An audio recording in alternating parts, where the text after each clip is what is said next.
Today we're going to be installing a gas gauge. So this pretty much works for any, like if you're standalone application, you can do this. Even if you're not standalone, like you have an old classic, you can do this because it's a whole separate system, basically. System, I guess, circuit. I don't know exactly what you want to call it, I guess, a separate circuit.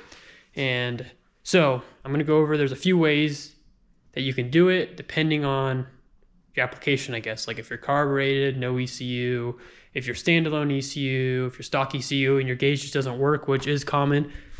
So let me explain the situations and different ways you could attack this.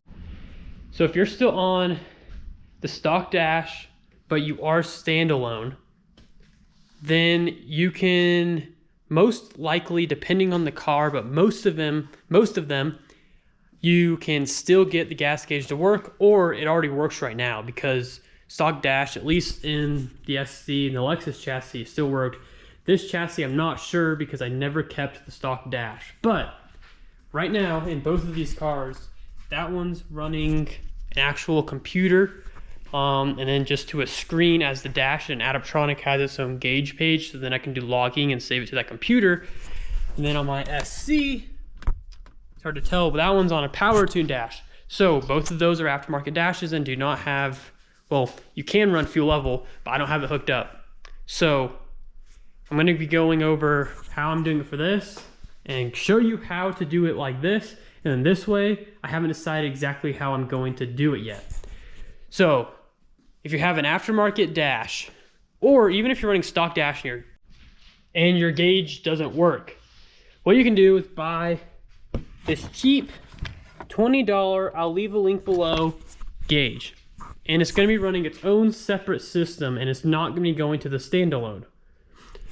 You can make it go to the standalone because the more data the standalone has, the better. It's fuel level, so you could probably do some stuff depending on your ECU where when the fuel level drops super low, blah, blah, blah, do something weird. I don't know, whatever. But with the Haltech or the Adaptronic, there's no super easy way to input the fuel level sensor and then like display it on the dash, because it doesn't actually have the option to display it, so it won't say.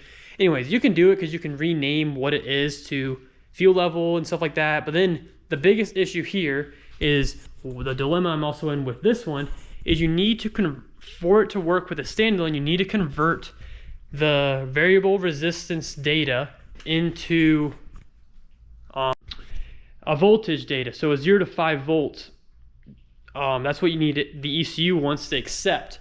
And so you get to convert your variable resistor, which is going to be your float, which is varying the resistance. So you can get it done. It's not that bad because I think that's the route I'm going here. So stay tuned for the other way to do it. But for this car, I already have one gauge as my AFR, which also goes to the standalone. But having another gauge over here as the fuel level, I was like, okay, versus this car, I want to keep it simple. No gauges, just the screen. But anyway, and because the Haltech actually has a function, I guess, or it can accept the fuel level sensor. But anyways, I'm getting a lot sidetracked. I bought the $20 gauge, and you got these Ching Chong Chinese instructions, but there's some translations on there. And you can have multiple different resistance levels. So this is the part that gets kind of hard, is so you can buy Haltech and AEM, I think, make stuff. There's a whole bunch of stuff, companies that make stuff that converts to voltage, or you can buy gauges that you can add your own bounds on. So if your empty bound on your RX7 is 0 ohms and your full bound is 300 ohms, you can just customize your bounds here. Those are more expensive. So I do things cheap way because that's what I do. So this one is the stock RX7, and actually even the Lexus SC, so probably the LS, the GS, and like all the early 2000s, the LS430s, all that chassis, the Supra. I know the Supra is actually going to be the same as this. They're all probably going to be the same. So actually both these cars are the same, but they're going to be a 0 to 100 ohms ish, 110-ish. That little bit isn't gonna change a ton. So this one has a couple different options. It has a 0 to 90, which is close, but the issue with that is it's 0 to 90 and it's opposite. So your full is empty and your empty is full. But so it has a couple of options, and the option that I'm running right now is a 73 to 10 ohms.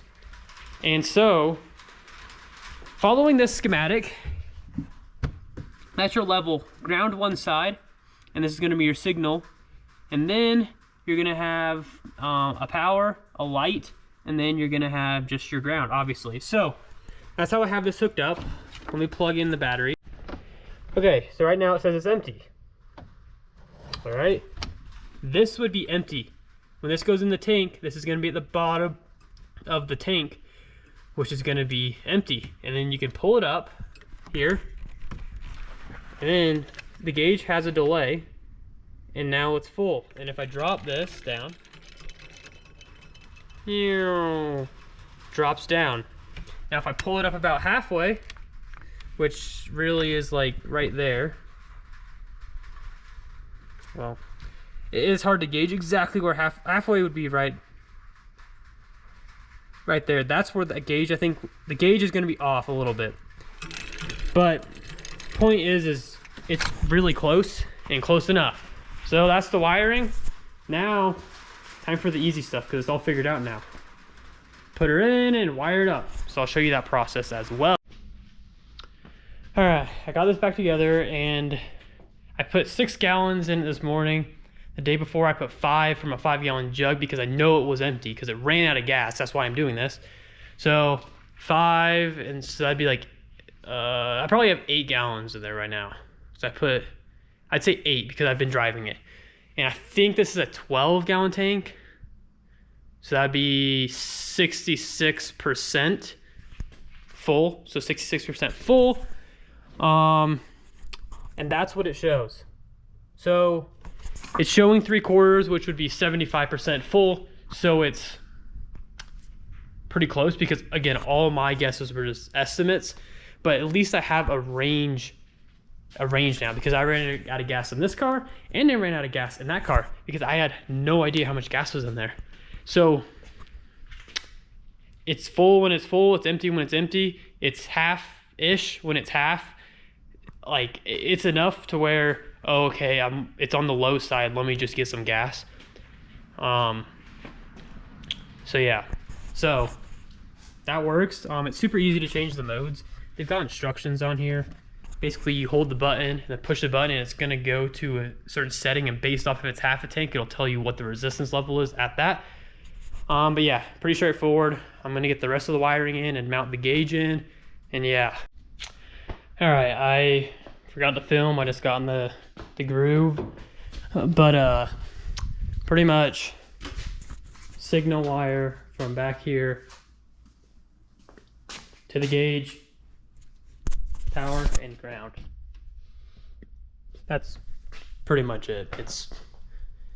And then ground the other side of the resistor, which the resistor I'm referring to is the fuel pump level resistor.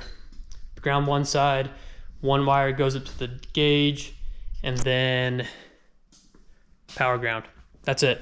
Super easy. Trying to figure out what to do with this car for that.